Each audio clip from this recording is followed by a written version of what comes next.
Money FM 89.3. Best of breakfast. Breakfast Special. Thanks for joining us on Money FM 89.3. I'm Audrey Seek. As Singapore gears up for the 2025 general election, we're seeing some significant updates shaping the political landscape. One of the key changes, the Elections Department has raised the election expenses cap from 4 Singapore dollars to $5 per elector, citing inflation and rising campaign costs. This means candidates will now have a bigger budget to work with, potentially reshaping campaign strategies in the upcoming polls. Another major development is the increase in eligible voters.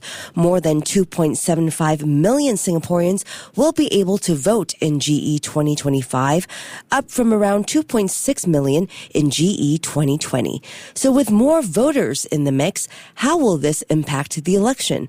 To help us understand these changes and their broader implications, we're happy to be joined by Dr. Mustafa Izzuddin, Senior International Affairs Analyst at Solaris Strategies Singapore. Dr. Izzuddin, lots to talk about. Welcome to the show. Thank you for having me. Thanks so much for joining us. Always great to have you on. So let's start with the money talk. The last time we saw an increase in election spending limits was back in 2015.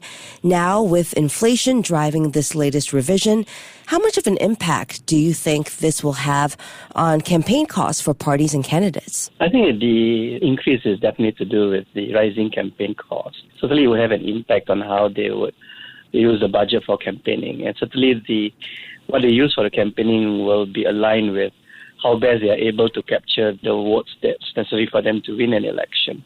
So whatever impact that they would have, that they will use from the budget, would be used for the campaigning purposes, for the express purpose of winning a seat. Okay, so with this bigger budget, where do you think parties and candidates will focus their spending? More walkabouts and rallies, or a heavier push on social media? Or are we expecting a mix of both? I think we expect a mix of both. I think we have come to a point now where social media is going to play an increasingly more important role when it comes to electoral outcome. Certainly candidates will need to use the budget wisely in a way where they're able to get it on the ground as well, be visible in terms of their political messaging, and also on digital platforms. So certainly a mix of both, and in both are actually needed. They need to win an election. You can't do one and not do the other. Yeah, so speaking of digital, GE 2020 heavily shaped by online campaigning because of COVID-19. So now that the restrictions are gone, do you think that social media will still dominate election strategies based on, just a change of the times? Or will we also go back more to traditional on-the-ground efforts for maybe the older Singaporeans? I think we still can go by the belief that the election is not won on the internet, but rather won on the ground. And I think the ground events will continue on the ground, walkabouts, the human touch, meeting residents. I don't think you can take that away just because there are social media platforms that you can use. So different segments of the electorate that you're trying to relate to. And I think that there is also a constituency on social media that you want to relate to. So you need a mixed strategy. I think that's what the parties will be doing. Okay, a mixed strategy ahead. So now let's talk about voters. We have over 2.75 million eligible voters this year. So that's about 150,000 more people eligible to vote this time. Do we know who these people are? Are we looking at a surge of younger first-time voters, or is this growth coming from other groups? It's more likely a surge of younger voters who are able to vote for the first time. That means they have reached the age of 21. So they've added to the register of electors. I think much of it would have come from there. But also I think there will be a portion of the new group of voters who are new naturalized citizens as well. So I think it will be a combination of both, but I think it's more to do with the younger first-time voters that make up the increase in the voters that we see this time around. Okay, so do you think this larger voter base will kind of influence how parties shape their messaging and campaigning this year? I know you mentioned that on-the-ground activities is still very much at the heart of the campaigning, but do you think that they would need to tweak their approach to connect with this younger, possibly more savvy audience? Absolutely, and I think we've seen in the previous election in 2020 as well, we did have younger voters coming to the fore, although it was during the COVID period. And certainly, you will need to devise a mixture of strategies to connect with different segments of the population. And also, the campaign messaging would also have to be tailored in such a way that must be prepared for more questions to be asked and more responses to be given. So I think there'll be a lot more inquisitiveness in this campaign, particularly by younger voters. So resonating with them, relating to them, listening to them as well, I think would be critical in how they would eventually vote for which party to represent them. Yeah. So given the rise as well of the disinformation and deepfakes online, which we have seen play out in recent times with our politicians as well, do you think this additional budget will also lead to perhaps greater investments digitally, like fact-checking and public education campaigns, on top of all of the inquisitiveness that we should be prepared for? I think it's inevitable that we will see disinformation, even deepfakes, because of the election. I think this is part and parcel of the world we live in, and I live in, and AI coming to the fore as well. So I think it's inevitable, but I think for a political party, they would rather do without that and focus on using the funds that they have to connect with the voters. So the hope is that there will be less of those disinformation and focusing again on their political messaging and what they stand for, what their manifestos are, and more importantly, how you're going to sell those manifestos, which can then be translated into votes. So I think that would be their primary focus, but they would have to keep an eye on the disinformation. If there is, they would have to respond to it accordingly. Yeah. And what about us, the voters? Does this increase in campaign spending actually benefit us, the public? Will we see more engagement and outreach possibly, or will most of this extra funding kind of go into behind-the-scenes operations? I think it has to be more prominently done. I think there has to be more active engagement. In fact, if you see the EBRC report that had come out and the amount of active engagement that was with the report, I think that is a sign, a signal of what we can expect when the elections come around, that there would be more active engagement. And I think that's good for the democratic development of Singapore. That the more actively engaged we are in the politics of our country, that's good for us when it comes to subsequently policy making as well as the governance of the country.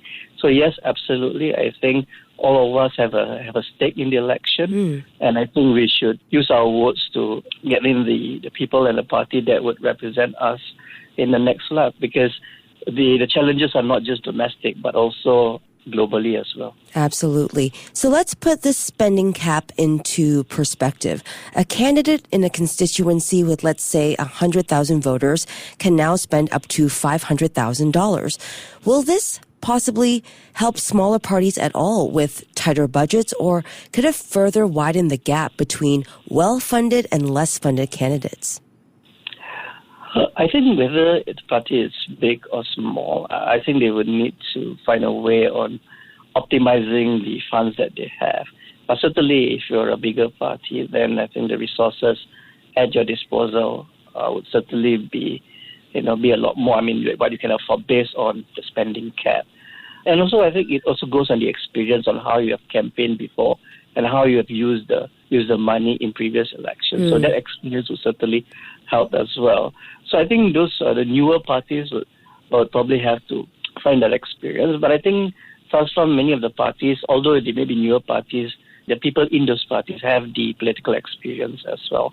So I think it depends on the party to party what their strategies are. They know what the spending cap is, and they would have to find a way on how they can maximize it. I think the spending cap is actually really important because it prevents money. It gives a little bit of a level playing field, and also you want to prevent the money not going out of hand, the whole election and how much you spend. And we see these other countries, look at the US and the Trump coming to the presidency in the election at that time, the amount of money that's spent on super PACs and that. I think we can do without that in Singapore. Have a spending cap, level the playing field as much as possible, and let the voters decide who they want to represent them. Yeah, so you talked about a level playing field, and we know that the spending cap exists to keep elections fair and competitive. With this adjustment, do you think it still achieves that goal? And beyond just the spending limits, are there any other areas we should be looking at to maintain this fairness and transparency in the election process? I think having an indicator to say this is a spending cap, so it's clear to everyone, there's clarity as to how much you can spend. And I think that's important, so everyone is on the same page. So I think that's the first. And second, I think that you mentioned earlier about, as voters, what we should also do. I think political education is important. Getting ourselves really understanding what elections are about and what are some of the messages that come across to us, and also about reading the right stuff and making the right judgments. I think those are part and parcel of being actively engaged in politics. So I think, as I said earlier, each one of us have a stake in this election, and I think having as much of a level playing field as possible, as much fairness, I think that will be good for the democratic development in Singapore. Of course, as incumbents in any constituency, you have that advantage. Whether you are in the ruling party or the opposition who have certain GRCs under their purview. So the advantage will always be there. But we must try as much as possible to have a level playing field where in the end it's about voters deciding on the messages rather than having to think about whether the election is fair or not. And I think in Singapore, and we have gone through previous elections as well, keep looking at the message and then decide on the message, interpret it, and decide what resonates with you best. Yes, we all have a part to play. And with bigger budgets, more voters, and evolving campaign strategies, that's a lot to think about as we count down to GE2025. Dr. Izzuddin, thanks so much for breaking it all down for us today. It was great chatting with you as always. Thank you very much again for having me. Thank you. Have a great day. That was Dr. Mustafa Izzuddin, Senior International Affairs Analyst at Solaris Strategies Singapore. Keep it here on Money FM 89.3. To listen to more great interviews, download our podcasts at audio.sg or download the audio app. That's AWEDIO, audio at the App Store and Google Play.